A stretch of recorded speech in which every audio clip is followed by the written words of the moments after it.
Era el año 2014.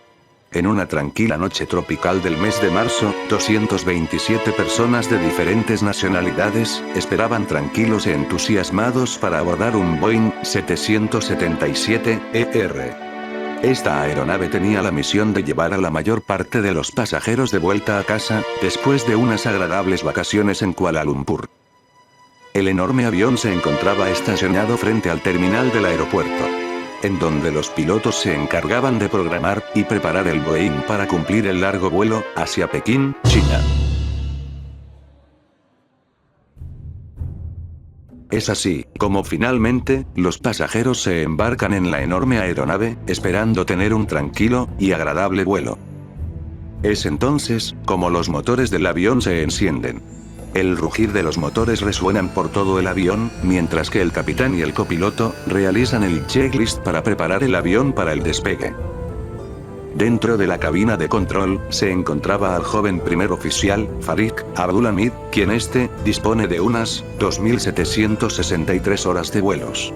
El primer oficial se encargaría de los controles del avión, mientras que el capitán, Zahari Ahmad Shah, un piloto experimentado con una amplia experiencia sobre su espalda, que, a su vez, contaría con 18.385 horas de vuelo, se encargaría de la comunicación con los controladores aéreos.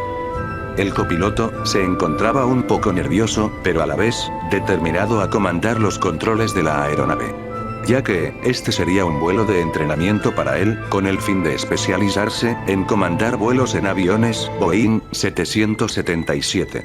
Mientras que el experimentado capitán lo evaluaría y supervisaría por todo el transcurso del vuelo.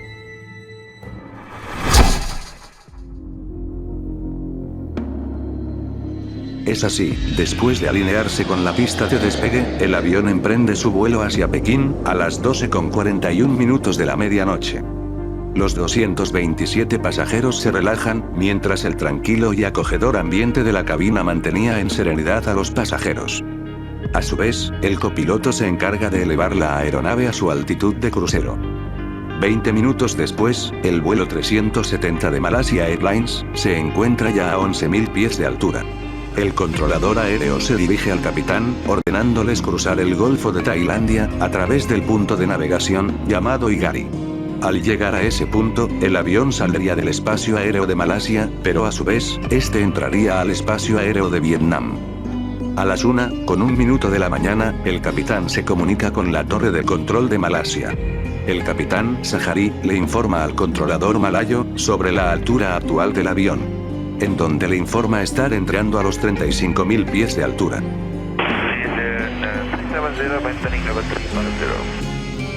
Esto es algo poco usual entre las comunicaciones aéreas, en donde se prioriza el aviso después de haber llegado al nivel de vuelo asignado. Pero esta vez, el capitán avisa antes de lo previsto. La torre de control no le da mucha importancia a esta inusual comunicación, y le confirma el llamado del capitán. Malaysian 370. A las 1:07 de la mañana, el capitán vuelve a repetir el mismo mensaje recién entregado. Pero esta vez, ya cuando el avión se encontraba cerca de los 35.000 pies.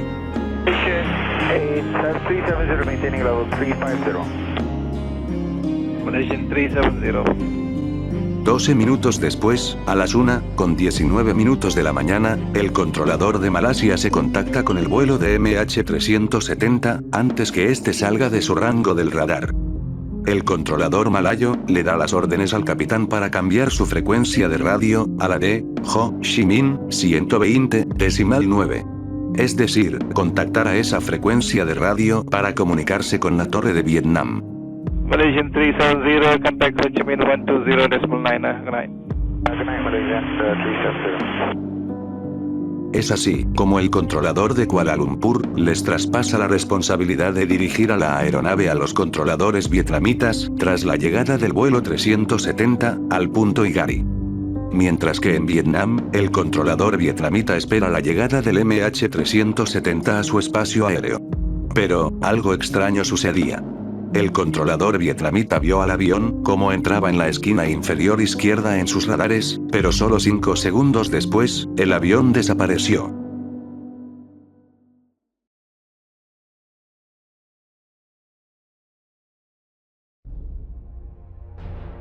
Se supone que el avión debía comunicarse inmediatamente con la torre vietnamita, pero esto nunca sucedió. El controlador vietnamita se imaginó que tan solo era algún tipo de error del radar, y procedió a la espera del vuelo MH370. Pero esto nunca sucedió. El tiempo solo avanzaba, y el avión seguía sin aparecer. En la mente del controlador, no le encontraba ningún sentido a lo que estaba sucediendo. Ya que para él, no le es posible que en pleno siglo XXI, un avión supermoderno con la tecnología más avanzada hasta el momento, haya desaparecido, con 239 personas en su interior. Sin quedar de brazos cruzados, el controlador, junto con sus colegas, intentan comunicarse con el vuelo de MH370, enviándoles mensajes por radio con el avión. Pero, no consiguió respuesta. Tras el intento fallido, el controlador de Ho Chi Minh contacta a otra aeronave, para que esta última intente comunicarse con el vuelo 370.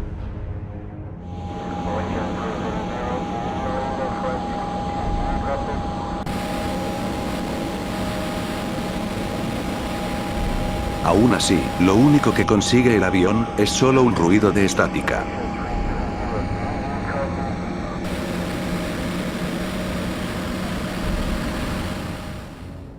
Con el pasar de los minutos, los controladores solo imaginaban el peor escenario para el avión. El controlador aéreo, junto con sus compañeros, no paraban de intentar contactar con la aeronave. Pero, ninguno de estos esfuerzos servía. En la cabeza del controlador, no paraba de pensar en la tragedia que estaba sucediendo frente a sus ojos. La adrenalina y la angustia se alzaban sobre su cuerpo, mientras las gotas de sudor caían sobre su rostro. Al dar un vistazo a su reloj, se dio cuenta que solo malgastaba su tiempo. El sonido del reloj, junto con el movimiento de la manecilla, les daba a conocer sobre que ya eran las 1:39. Frente a la dura realidad de que sus esfuerzos fueron en vano, el controlador, junto con sus compañeros, desisten en esperar. Es entonces que proceden a dar aviso a la torre de Kuala Lumpur sobre la tragedia que sucedía enfrente de sus ojos. Durante la intensa charla entre los dos controladores, se dieron cuenta de que algo muy extraño estaba sucediendo. Es así como el controlador de Kuala Lumpur se hace cargo de la situación. Pero no fue hasta 4 horas después que la noticia sobre la desaparición de la aeronave llega a oídos del Centro de Rescate Aeronáutico de Kuala Lumpur. Inmediatamente, en la misma mañana, el Centro de Rescate inicia la búsqueda de la aeronave. Las autoridades de Malasia envían un avión, junto a 2 helicópteros y 4 navíos, para participar en los trabajos de búsqueda. De manera inmediata, otros países se suman al esfuerzo de búsqueda de la aeronave.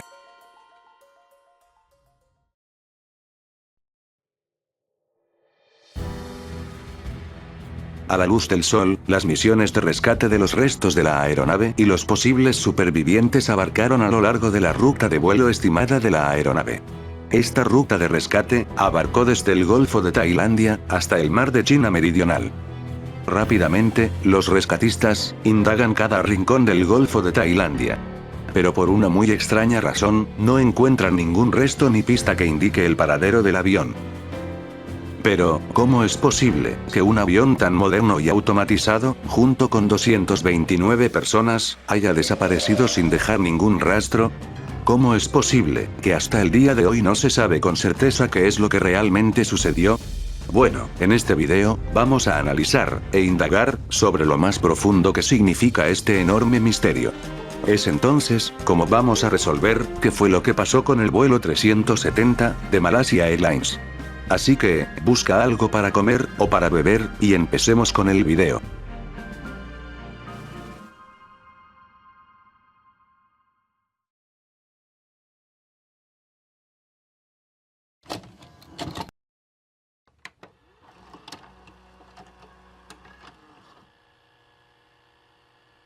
Breaking news tonight, a Malaysia Airlines flight with 239 people on board, including 4 Americans, has gone missing. Así reaccionaron en China los familiares de las víctimas del avión de Malaysia Airlines. Aproximadamente 2 horas después del despegue, la aeronave desapareció de las pantallas de radar cuando sobrevolaba el mar al sur de Vietnam.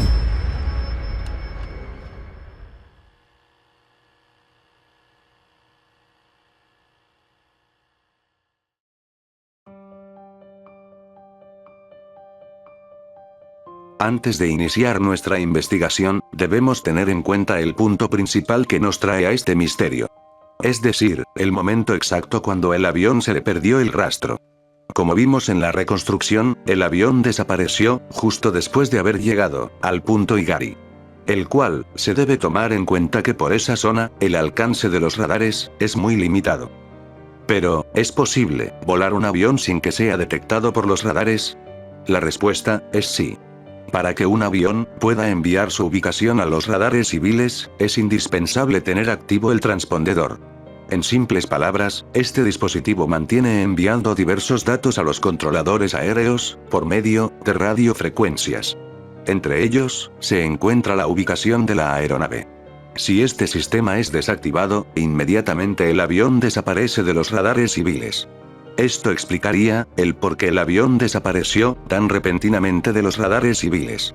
Pero, en este caso, si el transpondedor es apagado, el avión debió seguir enviando datos a otros radares, por medio de diferentes sistemas, en la que está equipada la aeronave. Para ello, existe un segundo sistema, que proporciona datos similares.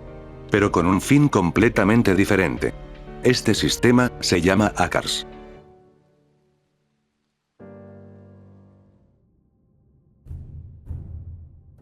Que, en sus siglas en inglés, significa Sistema de Informe de Direccionamiento para Comunicaciones. Este sistema es muy importante para la aviación en general, ya que, este último, está en constante comunicación con un satélite, que se encuentra vinculado con una antena en tierra, junto con el avión. En simples palabras, el sistema ACARS se encuentra en constante vínculo con el avión. Este sistema es muy difícil de desactivar. Pero hay un importante detalle a destacar a ACARS. ¿Qué quiero decir con esto?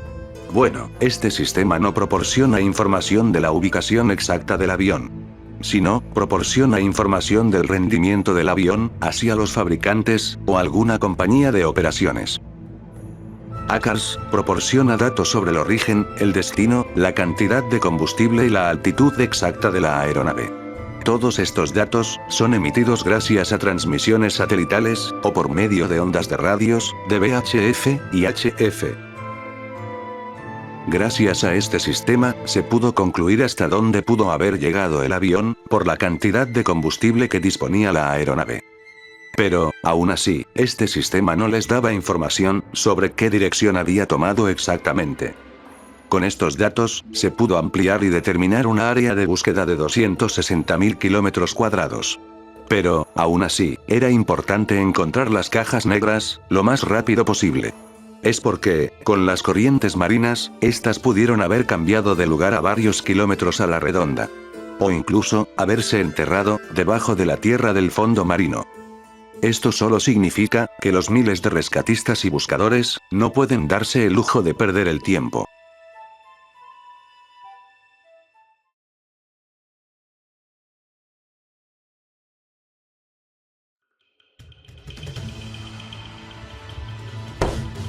Mientras tanto, la policía malaya realizó un profundo análisis a la lista de pasajeros del avión.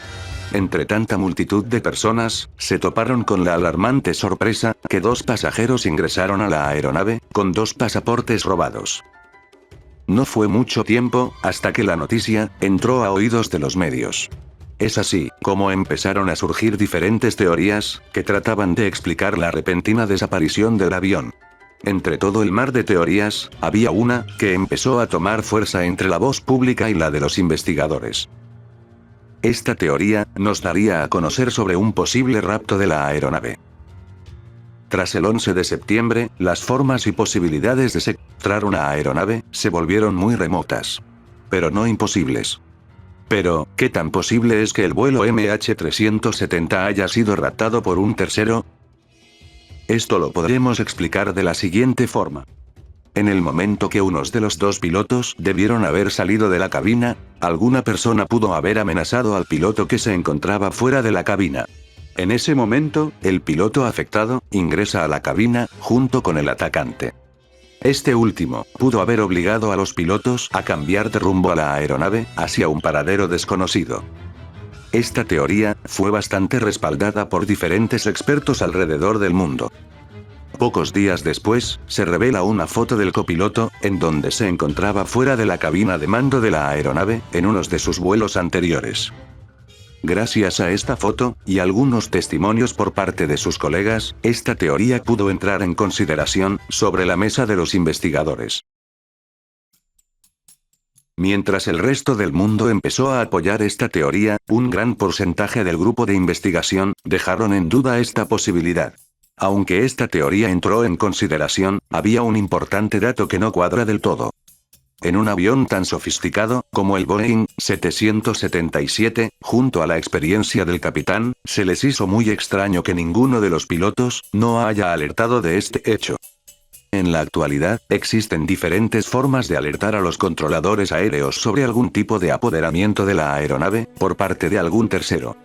Como tan solo colocando un cierto dígito en la frecuencia de radio, o tan solo accionando un comando en el sistema ACARS. En el caso del MH370, este avión nunca alertó sobre ningún intento de retención. El FBI, y la Policía Internacional, no tardaron en declarar, que ninguno de los dos pasajeros, en bajo sospecha, tenían un vínculo con el terrorismo internacional. Se determinó que estos dos pasajeros, eran de origen iraní. Llevaban consigo dos pasaportes robados, pero con la mera intención, de conseguir asilo en Europa.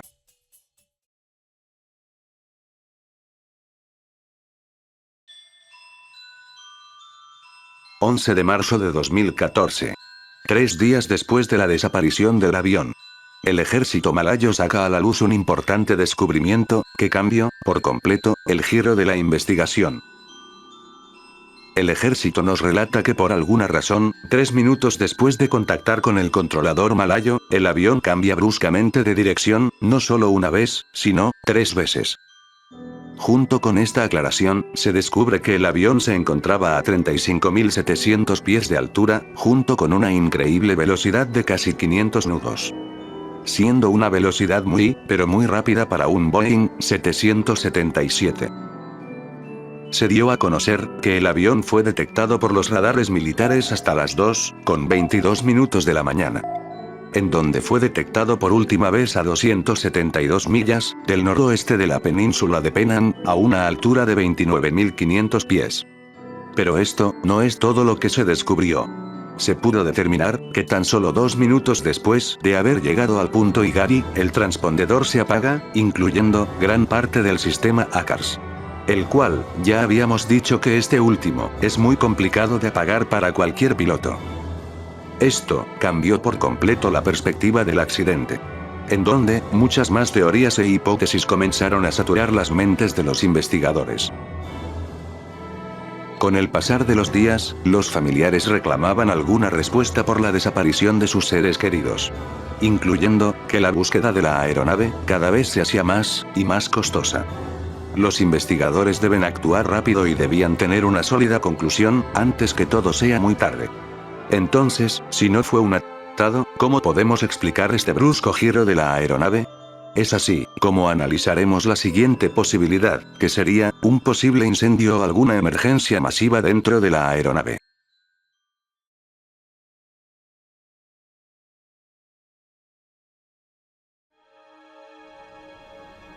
Para responder por qué el transpondedor, y gran parte del sistema ACARS, se apagó de repente, los investigadores empezaron a analizar una aislada posibilidad, sobre algún tipo de incendio, o alguna grave emergencia que pudo haber desencadenado el derribo de la aeronave. Pero, ¿cómo es que pudo suceder una situación así? Inmediatamente, se analizó, la carga que transportaba la aeronave. Gracias a esto, se descubrió que el avión transportaba grandes cantidades de baterías de iones de litio, altamente inflamables. Yo creo que la mayoría debe saber, qué es lo que pasa cuando una batería de litio se calienta demasiado. Bueno, no es tan descabellado, considerar este pequeño descubrimiento como una posible causa del accidente. Debemos tener en consideración, cualquier posibilidad, por pequeña, o rebuscada sea el potencial de la causa de algún incendio, debemos inspeccionar algún tipo de vulnerabilidad, que podría desencadenar en una chispa, que pudo haber iniciado un grave incendio en el avión. Y cuando hablo de alguna pequeña posibilidad, me refiero, a cualquier cosa. Para ponerlos en contexto, si retrocedemos hasta el año 1996, nos toparemos con el caso de un Boeing 747 de Tuba, que explotó en medio del aire por un simple cortocircuito. Esto se debió a unos desafortunados eventos, que desencadenó en la explosión del avión. Sin alejarnos mucho del tema, este cortocircuito se debió a un mal mantenimiento de la vieja aeronave, y sobre todo, también por un error de diseño del antiguo modelo del avión. Si tomamos en cuenta lo siguiente, algún tipo de detonador pudo haber generado un incendio en la bodega de carga del avión. Esto explicaría el repentino apagón del sistema ACARS, incluyendo el misterioso giro que realizó el avión, por una dirección muy cercana al aeropuerto de Kuala Lumpur, como si el avión quisiera retornar a su punto de origen. Pero, al igual que la teoría anterior, esta también tiene algunas cosas que no cuadran del todo.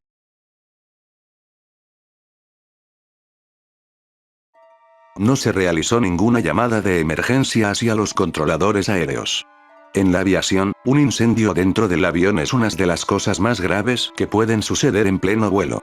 Aunque sea muy poco probable que se llegue a esa situación, los pilotos están altamente capacitados en enfrentar una emergencia como esta. Lo primero que se debe hacer es contactar inmediatamente a la torre de control, antes que se propague el fuego. Pero como sabes, esto nunca sucedió. Si tomamos en cuenta que la bodega de carga se encuentran equipadas con detectores de humo, se debe saber que estos mecanismos alertan inmediatamente a la cabina. Aunque solo sea un pequeño incendio, esto les debió haber dado tiempo suficiente a los pilotos para poder contactar inmediatamente a la torre de control. Tampoco es muy probable que el fuego se haya expandido tan repentinamente, en tan solo 2 minutos, para quemar los cables que controlan el sistema ACARS y el transpondedor. Mientras los investigadores se encontraban estancados en su investigación, en Londres ocurría todo lo contrario. Una empresa de comunicaciones, llamada Inmarsat, reveló un inquietante dato. Gracias al sistema de la compañía, junto a los pings automáticos, se descubrió que el avión estuvo constantemente mandando un mensaje cada cierto tiempo. ¿Qué quiero decir con esto? Bueno, se supone que gracias a lo poco que quedaba en operación del sistema ACARS del avión, este último accedió automáticamente al sistema de Inmarsat poco después de las 2:25 de la mañana. En ese momento, es cuando el sistema automático de comunicación satelital del avión envía una solicitud automática al sistema de Inmarsat. Esta solicitud se envió en forma de headshakes, o saludo, cada cierta hora. Gracias a este sistema, se pudo determinar que el avión realizó 7 saludos a Inmarsat, junto con 2 intentos de llamados por parte de Inmarsat, hacia el MH370. Estos saludos ocurrieron entre las 2:25 de la mañana, hasta las 8:19 del amanecer. Siendo su última solicitud, localizada al sur del Océano Índico, en dirección a la Antártida. Gracias a los datos recogidos del nivel de combustible, y sobre todo, a los datos de la velocidad a la que iba el avión, se pudo determinar que alrededor de las 8:20 de la mañana, hasta las 9, el avión se debió haber quedado sin combustible. En donde, lo más seguro, es que se estrelló en algún punto del océano.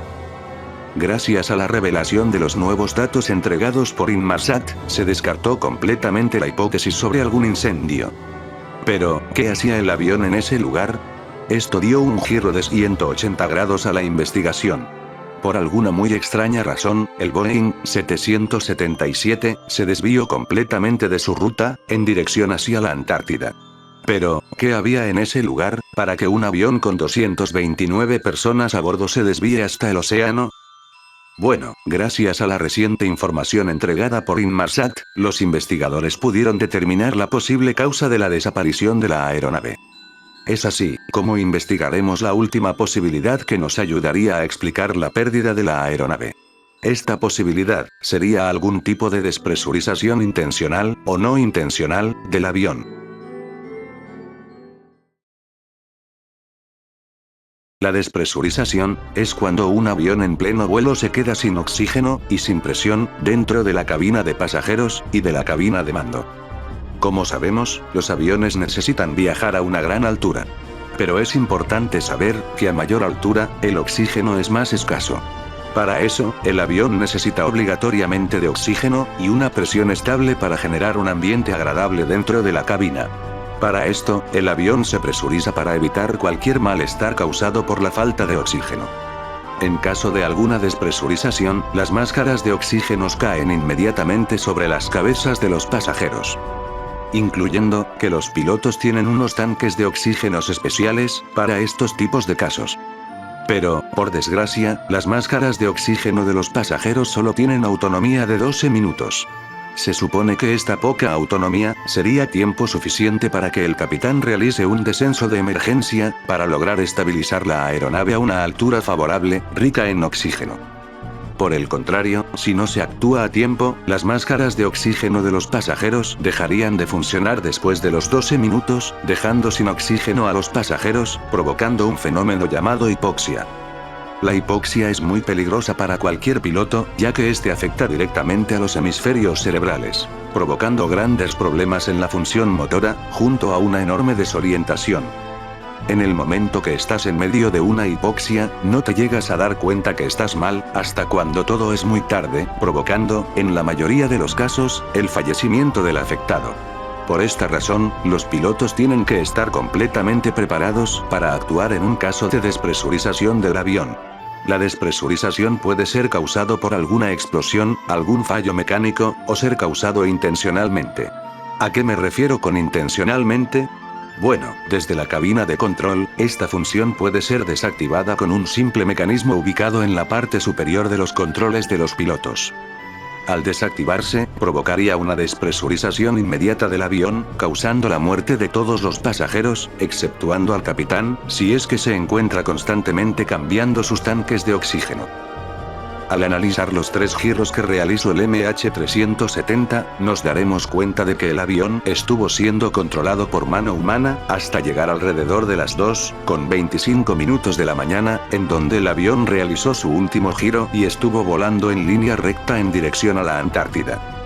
En todo el rato que el avión voló en línea recta, no se detectó ninguna desviación o variación en la ruta. Todo fue en línea recta hacia el sur. Esto nos da a conocer que el avión estuvo volando durante casi 7 horas en piloto automático, hasta cuando se le acabó el combustible y posiblemente terminó estrellándose. Esto significa que alguno de los 2 pilotos pudo despresurizar el avión intencionalmente, como un intento de secuestrar el avión. Pero ¿cuál de los 2 pilotos pudo haber cometido este atentado?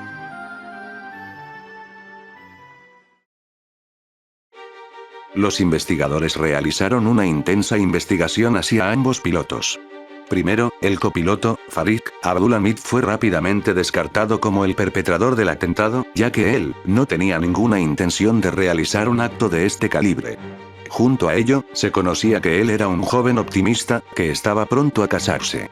No tenía ningún antecedente de algún tipo de problema psiquiátrico, ni psicológico en su historial. Mientras, por otro lado, el capitán Zaharí Ahmad Shah mantenía unos claros problemas de inestabilidad mental. Según la familia, el capitán Zaharí era un honorable piloto, que, junto a su pasión por la aviación, se armó su propio simulador de vuelo en su casa. Pero según el testimonio de la policía malaya, junto al relato de diferentes amigos del capitán, se revela que el piloto padecía un estrecho caso de depresión. Por otra parte, la FBI realizó un análisis forense en su computadora, junto a su simulador de vuelo, en donde se encontraron con una muy extraña sorpresa. El simulador tenía en su historial un peculiar vuelo. Se halló una trayectoria muy parecida al que realizó el MH370. ¿Es posible que el capitán Zaharí haya estrellado intencionalmente el avión, junto a 227 pasajeros y a su tripulación? Bueno, creo que para ti, la respuesta es muy evidente, y en lo personal, creo que hay algo muy oscuro que no se cuenta del capitán. Si tomamos en consideración el estado mental del capitán, nos daremos cuenta de que cumple los requisitos para quitarse la vida. Pero, ¿cuál sería el detonador que pudo incitar al capitán para realizar este horrible acto? De los testimonios de la policía, junto de sus compañeros de trabajo, nos cuentan que el capitán vivía en soledad y en una profunda tristeza. Esto, causado por la mudanza de su esposa, y sobre todo, el abandono del hogar por parte de sus hijos. En donde, se conoce que el capitán pasaba la mayor parte del tiempo, recorriendo las habitaciones vacías de su familia. Al considerar esta valiosa información, se puede concluir que el capitán Zaharí pudo entrar a la larga lista de pilotos suicidas. Bueno, la respuesta es un tal vez. En lo personal, sí creo que el capitán realizó este acto, pero, para mí, hay una pieza que falta por encajar en esta investigación. Pero por ahora, esa información todavía no ha salido a la luz. Hasta el descubrimiento del estado mental del capitán Zaharí, la investigación oficial se quedó atascada. En donde, todo lo que hemos visto hasta acá, se considera en la investigación oficial. Pero, por otro lado, esto todavía no ha terminado.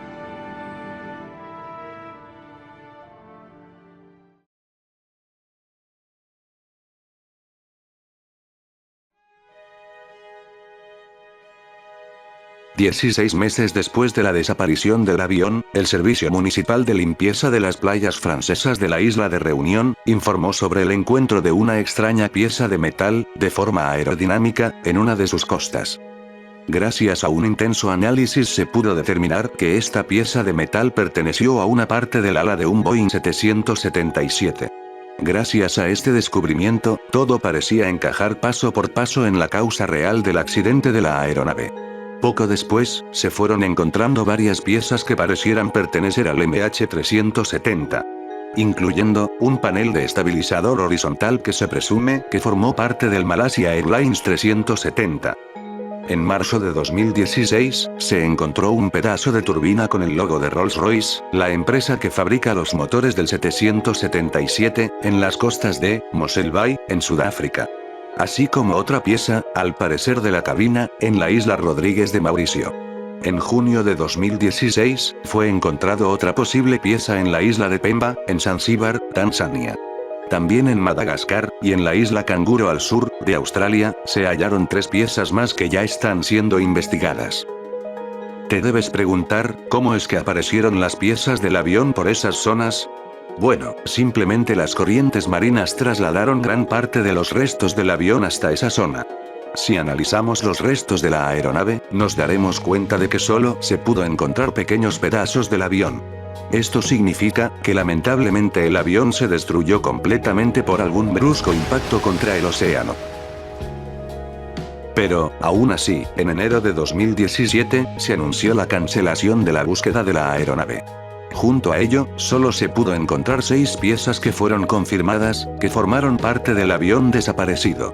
Pero gracias a la presión ejercida por los familiares de las víctimas del accidente, el gobierno malayo autorizó a los norteamericanos para continuar con la búsqueda hasta abril de 2018, en donde esta búsqueda terminó definitivamente el 29 de mayo del mismo año. Gracias a toda la información obtenida en esta investigación, nos dispondremos a realizar una reconstrucción de los hechos, que pudieron desencadenar en el mayor misterio de toda la historia de la aviación. Entonces, prepárate, ya que vas a ver a continuación, la explicación más cercana a la realidad de este accidente.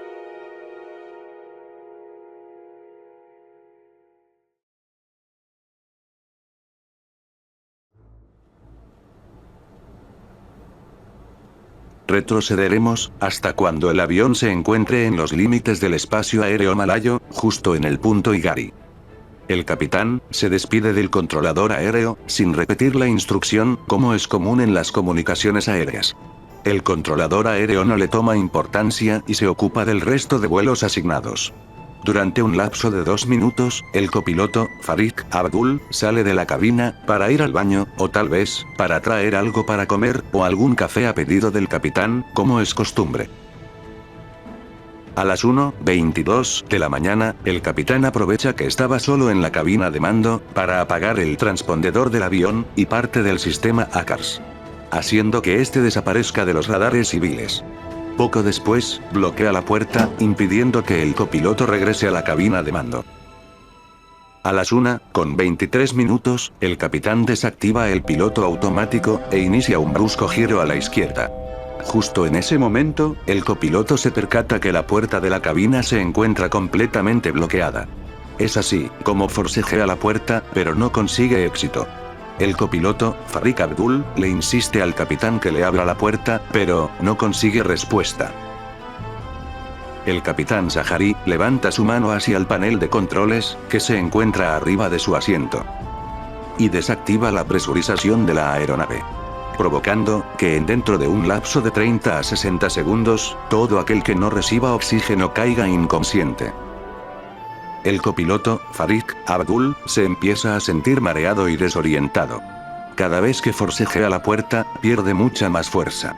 Viendo cómo la puerta de la cabina no se abre, cae inconsciente sobre el piso de la entrada. Mientras los pasajeros se sorprenden al ver cómo caen sobre sus cabezas las máscaras de oxígeno, provocando miedo e incertidumbre entre ellos. El capitán se equipa su propia máscara de oxígeno, con mayor autonomía que el de los pasajeros, y controla la aeronave erráticamente. Junto a ello, eleva la aeronave bruscamente a los 40.000 pies, y acelera los motores del avión a su máxima potencia, acelerando el efecto de hipoxia entre los pasajeros a causa de las fuerzas G. Es así, como todos en la cabina caen desmayados, excepto por el capitán. Durante los siguientes minutos, el avión realiza 2 giros adicionales en ese lapso de tiempo. Al mismo tiempo, el capitán Zahari recibe diversos llamados de los controladores de Ho Chi Minh, pero ignora los llamados de la torre. Ya son las 1:37. El MH370 se encontraba a 37.500 pies, junto a ello, a una increíble velocidad de 500 nudos. Según los datos recogidos de la investigación, se cree que quien se encuentra en la cabina seguía con conciencia. En este caso, el capitán seguía consciente en los controles del avión. A las 2:02 de la mañana, el Centro de Operaciones de Malasia le da instrucciones al MH370 para contactarse con el control de Vietnam, pero no consiguen respuesta. 20 minutos después, el capitán realiza un leve giro hacia el sur. En ese giro, se considera que el capitán Zahari volvió a activar la presurización de la aeronave, antes que a él se le acabe el oxígeno.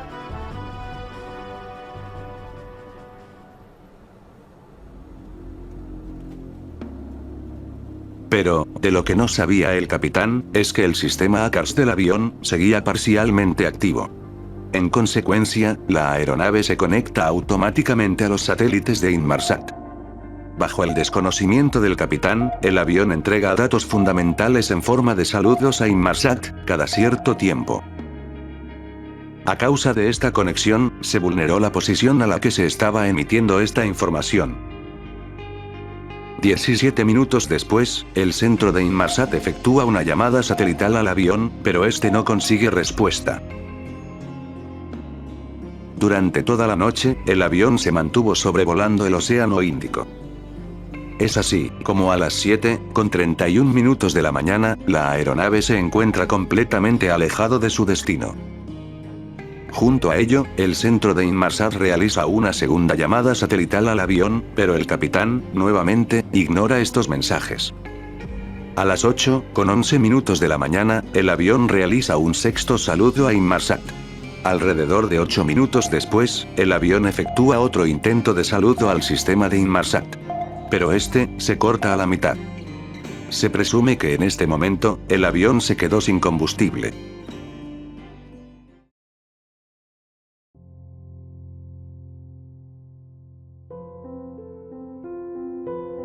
El capitán, contemplando el hermoso amanecer al horizonte. Junto al cielo azul abriéndose frente a sus ojos, presencia como los motores del avión se apaga, uno tras otro. En sus últimos segundos, mira a sus tan preciados controles. Esos mismos, que les ayudó a estar vinculado, a su trabajo, a el que amó durante toda su vida. Junto a ello, observa cómo la ventana de su cabina le muestra por última vez el cielo azul. Asimismo, contempla la infinita franja del océano. La aeronave empieza a girar, poco a poco, hacia la izquierda. Mientras que el capitán se da cuenta que ya no hay vuelta atrás. Sin hacer nada al respecto, su avión se invierte y cambia de dirección, hacia las profundidades del océano.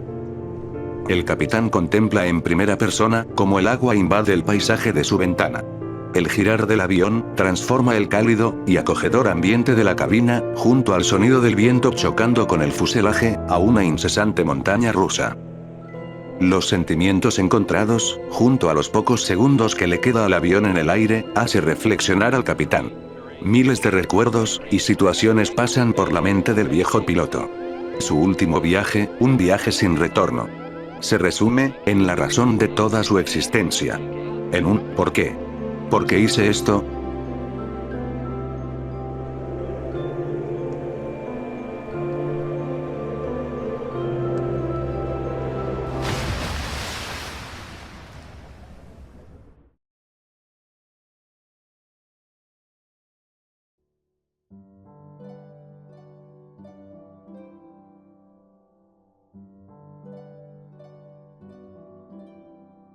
Finalmente, el avión se estrella a una alta velocidad en el Océano Índico. Junto a ello, el capitán fallece instantáneamente en el impacto. Hasta el día de hoy, no se sabe exactamente el lugar del choque del avión. Se presume que este impactó a una alta velocidad sobre el mar, desencadenando en la destrucción total de la aeronave. En donde, a causa de las corrientes marinas, los restos terminaron esparcidos en las costas de África.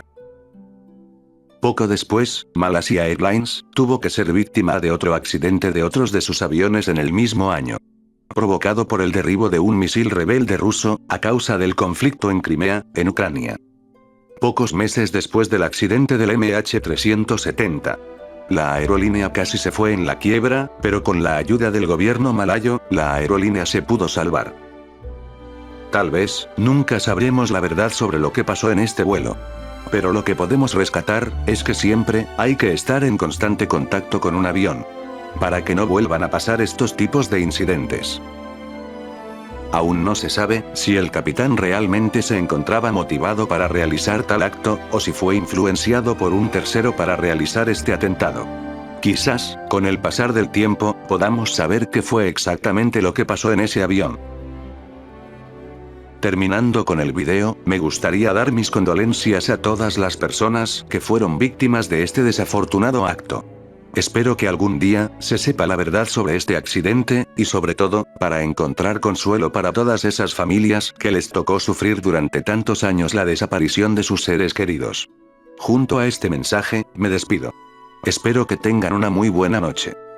No se olviden que un misterio no puede resolverse sin una incógnita.